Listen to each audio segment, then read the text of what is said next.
Hello everyone, welcome to my channel Shri diaries. চলে এলাম আজকে একটা নতুন ব্লগ নিয়ে।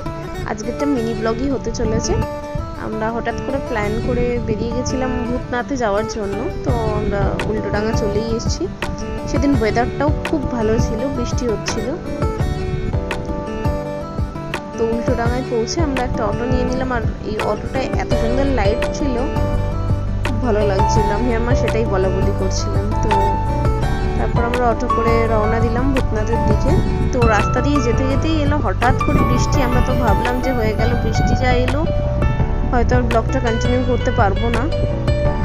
তারপর বাবা মহাদেবের আশীর্বাদে আমরা নামার আগেই বৃষ্টি কমে গেল। পুরো যেটুকু টাইম আমরা অটোতে ছিল সেটুকুতেই বৃষ্টি হয়েছিল।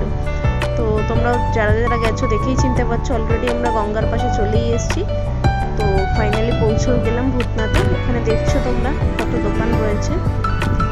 সেদিন খুব একটা ভিড় ছিল না, যেমন ভিড় থাকে তার থেকে অনেক কমই ভিড় ছিল।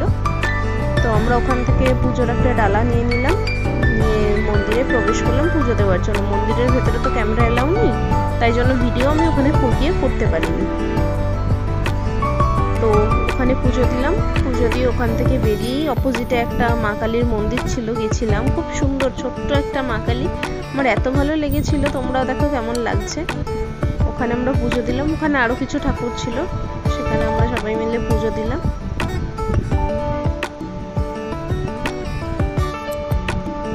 এখানে শিব ঠাকুরের মূর্তিও ছিল।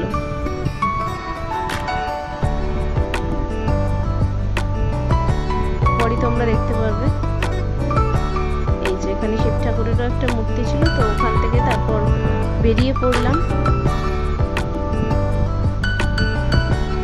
তারপর আমাদের ওখান থেকে বেরিয়ে বৃষ্টির ওয়েদারে পুজো টুজো দেওয়ার পর খুব খিদে পেয়ে গেছিল। তো ওখানে একটা বিখ্যাত দোকান ছিল, সেখান থেকেই আমরা লিট্টি চোখা খেলাম।